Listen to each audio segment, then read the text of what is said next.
Around here, summertime is widely viewed as the off-season, a good time to get out and travel, or at the very least, kick back and relax. But quite the opposite is true for people who love drama and comedies and musicals. We're calling this week's show Let's Play. Gotta love kids acting up. In this case, they may be fine-tuning a passion with a stage as their playhouse. Oh my gosh, I'm on TV. Hello, Mom. Hi, Dad. Hi, baby. Oh, even though I don't like you, but hi! We really try to get them to understand what it takes to put on a show. We give them stuff that challenges them, so they're coming in and working towards something. Then go backstage as a Naples troupe is putting the final touches on its upcoming play, one that asks the audience to consider a leap of faith. From start to finish, about 4 months. Actual rehearsal time, if you get 25 or 30 rehearsals in, you've got a good show. Finally, our closing act is a little something for dads who love dream rides. These cars, you could go to a Porsche store or a VW store, buy the car, put a license plate on it, drive it home, drive it to the racetrack on Sunday. They were street legal race cars. We'll have those stories along with the latest in our Positively Healthy Medical series. I'm Amy Osher, and this is Behind the Headlines.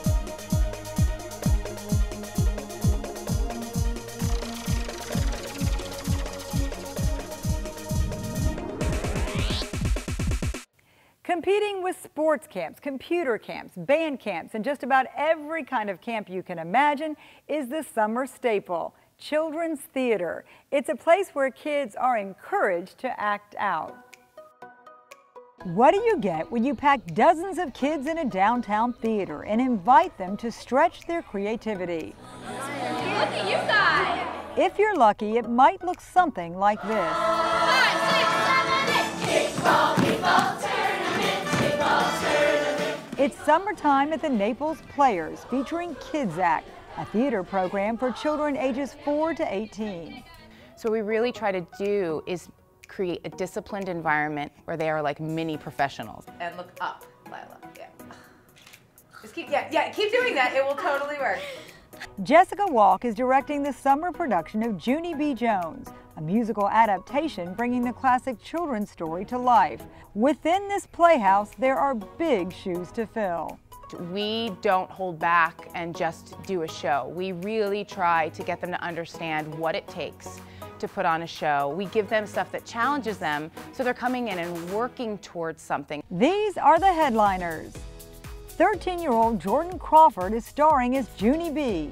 Oh my gosh, I'm on TV. Hello, Mom. Hi, Dad. Hi, baby. Oh, even though I don't like you, but hi! In real life, she shares little in common with her character. Judging from your outfit, what kind of girl is Junie B. Jones? She's really overly dramatic and over the top, and she's just really crazy. And is this something you would normally wear? No. So I couldn't get you to walk down Fifth Avenue in this outfit? Probably not. In fact, it's the opportunity to step outside herself that's the key attraction for Jordan. It's just really fun to just get out and you can be like whoever you want to be. You know, I'm not afraid to admit that I prefer working with kids. Craig Price is the education director. They are so much more open-minded, they're willing to take risks and have a good time on stage.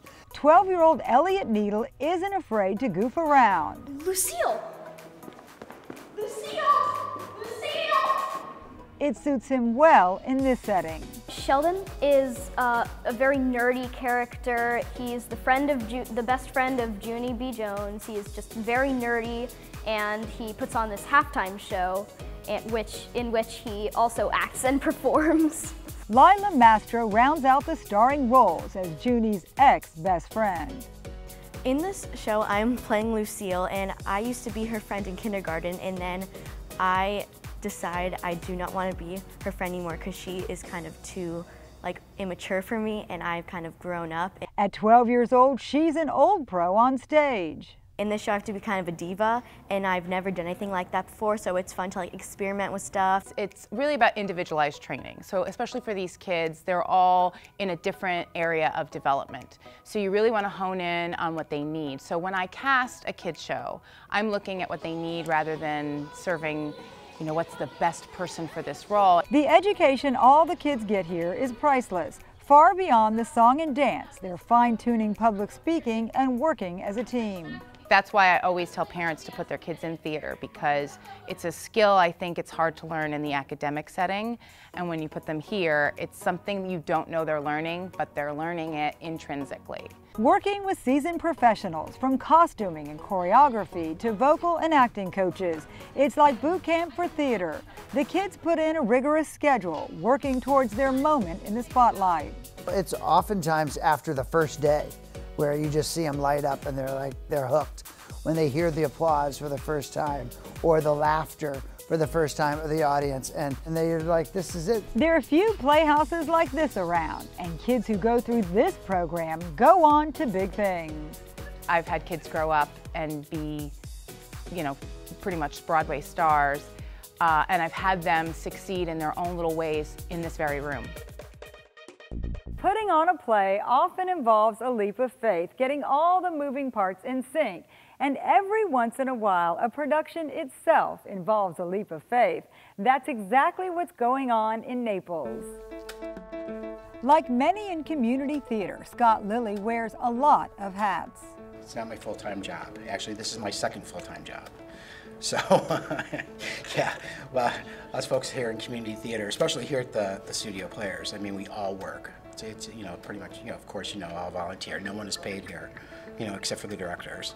It's a divine setting, to be sure, one a lot of people would find heavenly. We have a mixed bag. We have brand new actors, and we have veterans, we have retired folks, we have first timers, we have professionals, so it's quite a mixed bag. A lot of times in community theater, people have jobs. Rachel, our psychiatrist, is a veterinarian, so we have to work around her schedule. And Kathleen, although she's a student, is also a nanny, so I have to work around her schedule. Juggling schedules for multiple cast members and technical people takes its toll. Yes, I have no life outside of the theater, so. But no, the hardest thing, you know, it's tiring. You know, I mean, again, it's like a two full-time jobs. But fortunately, sometimes I get someone like Paula Keenan or Mike Scanlon, directors, that really, you know, pick up the slack. The Studio Players productions are produced mostly during season, but summer isn't time to kick back. We always like to do a summer show as much as we can. Plus, we don't do a lot of we only do a certain amount of shows per year. Unlike, you know, the other venues, you know, are able to do more shows than we do. Mm-hmm. So we'll do like 4 shows in a season and add a summer. Mm-hmm. You know, that's what we try to do. But does it also give you a chance to do some different shows than you might? Well, yeah, good example, The Irish Curse, when we did that in 2014. The story about the men with equipment problems. Yes, right? yes. Okay. The play group Summer Fair this year also takes a less than mainstream tack with a production of Agnes of God. The story is about a nun who gives birth to a child but has no memory of the event. A court-appointed psychiatrist tries to find the truth. She can't hurt you anymore. She can. How? She watches. She listens. Agnes, I don't believe that. I'll protect you from her. You can tell me. The play has only 3 actresses and was not on Scott's radar. But now that you're seeing Agnes of God in rehearsal, what do you think? I think it's great. It's fantastic, because I knew nothing about it. I've never seen the movie. I haven't read the script. It was all Paula. I trusted her in her decision to do that. It's been a blast working with Scott because he wants to push the envelope. He doesn't do Neil Simon, back-to-back Neil Simon. He picks different plays, which is why I brought this to him, because it's not something that you're going to see, because people want funny. This is a play for actors as opposed to a play for an audience. The audience can come and I think they'll enjoy it because it's very well done, but it's building the characters because they're so deep and they're so rich, and a lot of times you don't get that in a show. Why would she do this to you? I don't know. Well, why do you think? Because I'm getting fat. Oh, for heaven's sake. I am. There's too much flesh on me. Agnes. I'm a blimp. I started putting this together in February, and we finally got the casting together early April. And then I lost my psychiatrist 3 weeks into the rehearsal, so we had to get somebody else. So it's been an ongoing process. I'd say probably from start to finish, about 4 months. Actual rehearsal time, if you get 25 or 30 rehearsals in, you've got a good show. A departure from the usual summer fun fair, Agnes of God hopes to inspire the audience as well as its actors. When we come back, a growing trend in Naples, storing wine to keep it fine. That story is still ahead.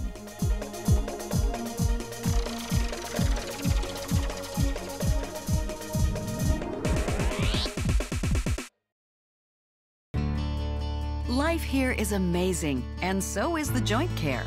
At the Total Joint Center at Physicians Regional Healthcare System, we've changed the experience of joint replacement for good. With our comprehensive joint care program, most hip and knee replacement patients return home in just 2 days, because we know you want to get on with your active life. Pain-free living starts at Physicians Regional Medical Center, Collier Boulevard, and Physicians Regional Medical Center, Pine Ridge.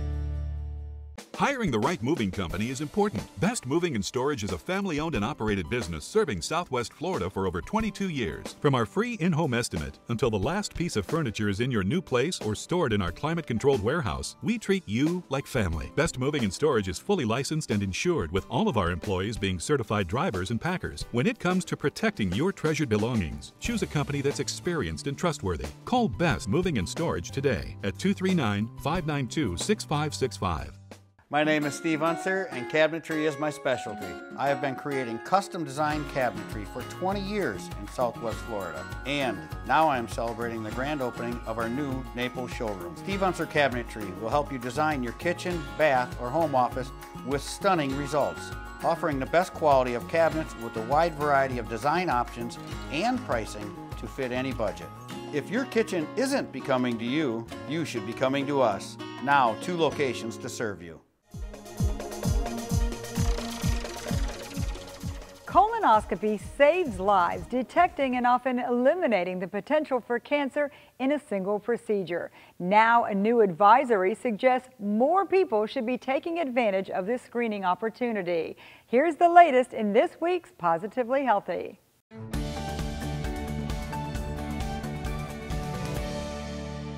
Finding disease at the earliest possible interval is the goal of cancer screening. It's the point when cancer is most treatable.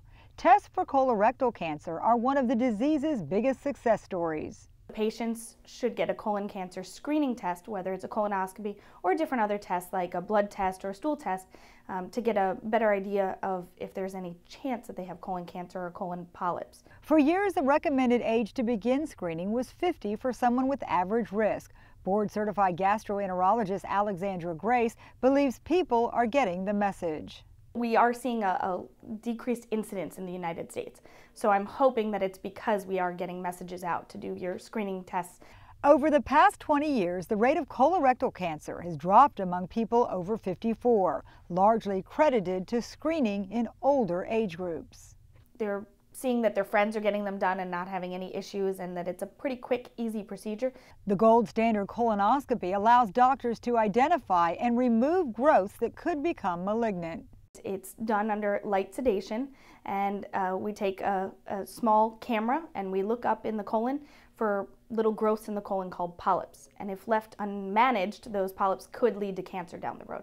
Still, colorectal cancer remains one of the top cancer killers in the U.S., fueled in part by a 51% increase in people under age 50. This past May, the American Cancer Society recommended testing earlier at age 45.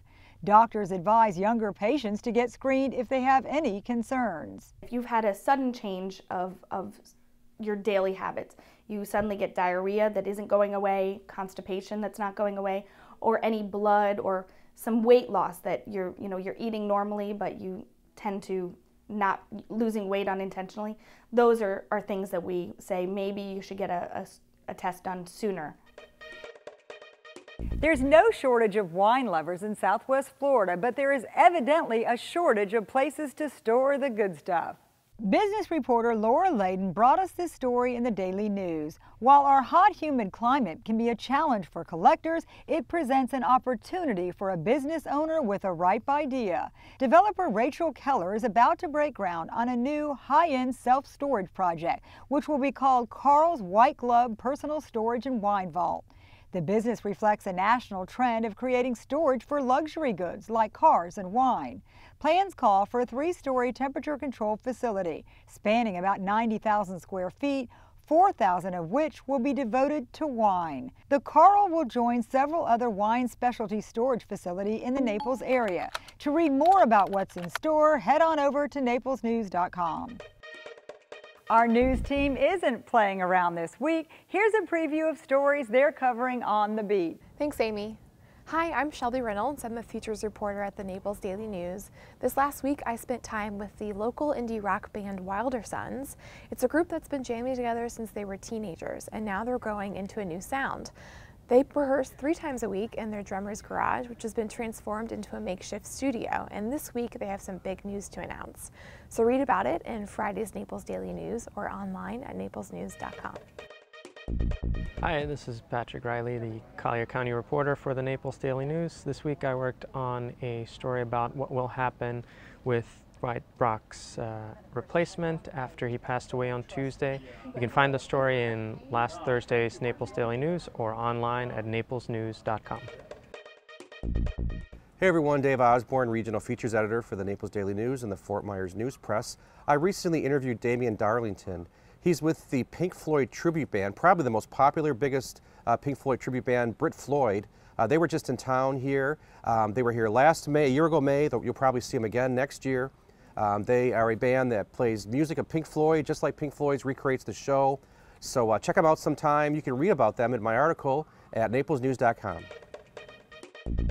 Hello everyone, my name is Ashley Collins. I'm a features reporter with the Naples Daily News. This past week I got a chance to sit down with a father and son who own and operate the Naples Park Barber Shop. They told me about what it's like working together as a father and son duo right before Father's Day, which is today. For more on the story, visit naplesnews.com. Time to check in with Brent Batten. He's here with his weekly commentary. Brent? Thanks, Amy. Well, it's time we start getting ready for World Cup soccer. Not the matches underway in Russia. It's much too late for that. Qualifying is come and gone, and the U.S. just wasn't up to the task. Our team didn't even make the field of 32. Looking ahead, the next World Cup is in 2022 in Qatar. Or is it Qatar? When you're not even sure how to say the name of the host country, it's a pretty safe bet you're not going to have your whole soccer apparatus ready to go by then either. Which takes us to 2026. The World Cup governing body on Wednesday chose North America, namely the US, Mexico, and Canada, over Morocco to host the matches that year. That's where we need to focus our attention. For the US to excel as a World Cup host, we need to do several things. One would be to get better at soccer. Let's leave that to the coaches and players. As fans, we must do our part as well. First of all, we've got to get better at making noise. I'm not suggesting we all become vuvuzela players like the South African fans did at the 2010 matches, but something similar would be nice. The trumpet is a great American instrument. Louis Armstrong, Doc Severinsen, these are American icons who played the trumpet. By 2026, we should all own a trumpet and play it throughout every World Cup match. Let's see Morocco beat that. And we must get rowdier. Soccer hooligans have become almost as much a part of the World Cup as nil-nil matches and yellow cards. If we're to compete with the likes of England, Spain, and Russia, we're going to have to up our level of hooliganism. We need to practice angry confrontations bordering on violence. The good news is, it's the beginning of hurricane season, and every time a storm threatens, we'll have a chance to perfect our technique at the hardware and grocery stores while we argue over the last sheet of plywood and last bottle of water. The even better news, there are 7 more hurricane seasons before 2026. Look out, world. We'll be ready. I'm Brent Batten. Be sure to read my columns on Sundays, Tuesdays, and Thursdays in the Naples Daily News. Check me out on Facebook, and as always, thanks for watching. Coming up, a car collection that will make Dad drool. Racing history on display. Rare rides only a short ride away in Naples. We'll take you inside for a look ahead on Behind the Headlines.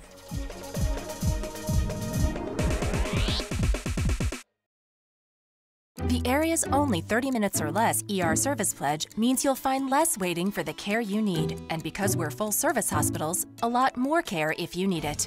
Less waiting, faster care. Only at Physicians Regional Healthcare System.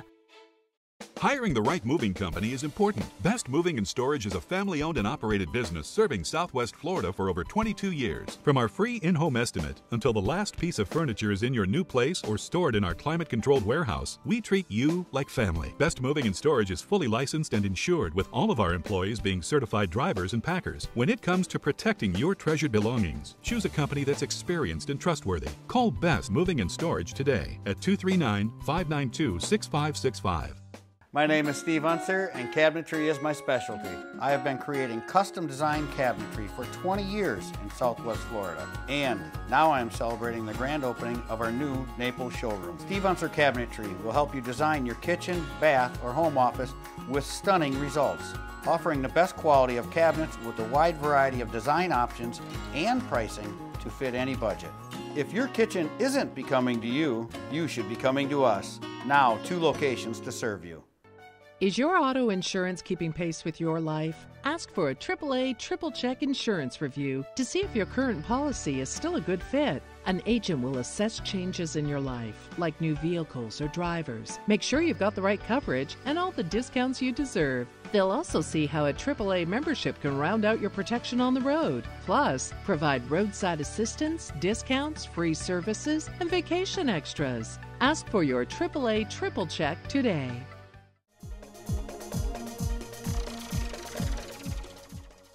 It's the stuff dreams are made of. Some of the rarest race cars on the planet are kept in pristine condition at the Revs Museum in Naples. In honor of Father's Day, on behalf of all the car-loving dads, we let photojournalist Matt Connolly loose inside.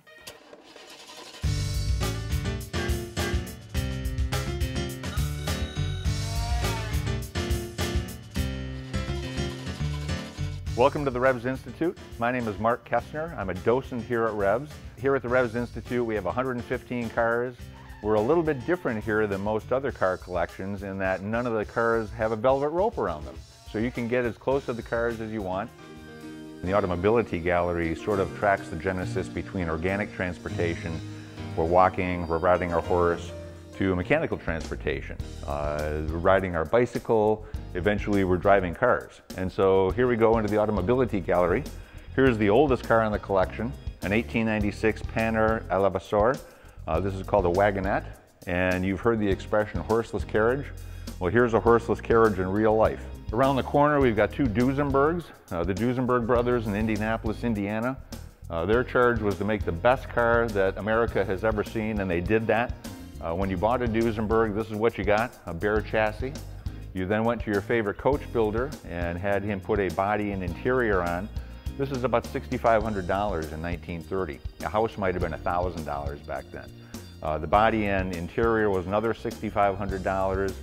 If you were wealthy enough to own a Duesenberg, you probably had a winter body and a summer body for your car. So these cars were for only the wealthiest of the wealthy, heads of state, Hollywood actors, things of that nature. Here we are going into the Porsche gallery. We have Porsche purpose-built race car serial number 01. They made 4 of these cars. 04 is in Stuttgart in Porsche's collection. 03 is in Jerry Seinfeld's collection. 02 is missing in action. Nobody knows where that car is. And you're looking at serial number 01. So this is the first purpose-built Porsche race car, period. Very, very important car in the collection. The other cars in the collection, they're known as Spiders, small displacement, air-cooled engines, very different than anything else that was racing at the time. They were 1.5 liters, and they were regularly beating 3 and 4 liter cars. They became known as the giant killers. They're Spider configuration, which means they have no top. They're aluminum bodies. These cars, you could go to a Porsche store or a VW store, buy the car, put a license plate on it, drive it home, drive it to the racetrack on Sunday. They were street legal race cars. Here we have a Mercedes 1939 W154 Grand Prix car. They called these cars the Silver Arrows. 3-liter, 12-cylinder, twin superchargers, 400 horsepower, 9 oil pumps, Runs on a toxic chemical combination of methyl alcohol, nitrobenzene, sulfuric ether, and acetone. Lovely stuff. 105 gallons, carried in front of the driver and behind the driver. This was a 190-mile-an-hour car, could spin the tires in any gear. They made 14 of these cars, only 2 left that still run. Our car and Mercedes has one of these cars in their collection as well. Very, very important car in the collection. And before we leave this car, let me point out all the safety equipment that is built in for the driver. Absolutely nothing, not even a seatbelt. This is a 1948 Ferrari 166 Spider Corsa. This is actually the first racing Ferrari to hit the shores of the United States. Briggs Cunningham purchased this car. He saw Luigi Canetti racing this car in Europe. He purchased the car, brought it into the United States, and it's got Enzo Ferrari's DNA deep in this car. It's a very, very early Ferrari, and again, the first racing Ferrari to hit the shores of the United States. Have you heard the expression, a wolf in sheep's clothing? Let's go look at one. Here's a 1938 Alfa Romeo 2900B Berlinetta with a body by Touring. This looks like a luxury car. It's actually a full-blown Grand Prix race car in street car clothing. Here's a photo of our car winning the 1947 Mille Miglia, crossing the finish line. It's a tubular space frame chassis. It's all aluminum body, weighs 2,200 pounds. This car would be equally at home racing on a Sunday afternoon and at the valet stand at the opera on Sunday evening.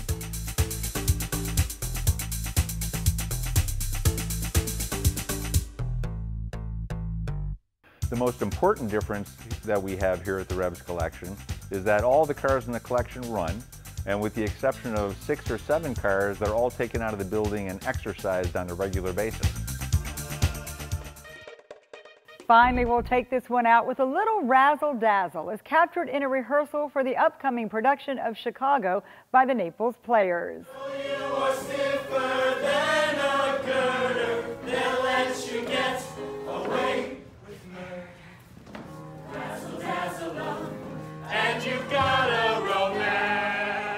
That's a wrap for this week. Thank you for stopping by. And remember, you can catch up on past shows by logging on to naplesnews.com. On the homepage, scroll down to quick links and select Behind the Headlines. I'm Amy Osher. See you back here next week. What is it that draws you to do this, the capacity of education director? Because you have a personality, I can tell you do great on stage. What makes you want to do this? Well, you know, actually I got into children's programming a long time ago back in Denver, and I was working for a children's radio station. And that just kind of combined my love for performance, but also working with kids. That's kind of where I first realized that I could do performing with kids, because I had taught skiing to kids in Colorado and Crested Butte. And that's where I first realized that I love to work with this age group. And then when I came here to Naples, I was in a play here at the Naples Players. I was doing Oliver. And so I was one of the adults working with these kids, and I saw this youth education department here at the Naples Players, and I thought, that's what I want to do. So when this position opened up to be education director, it was an obvious fit.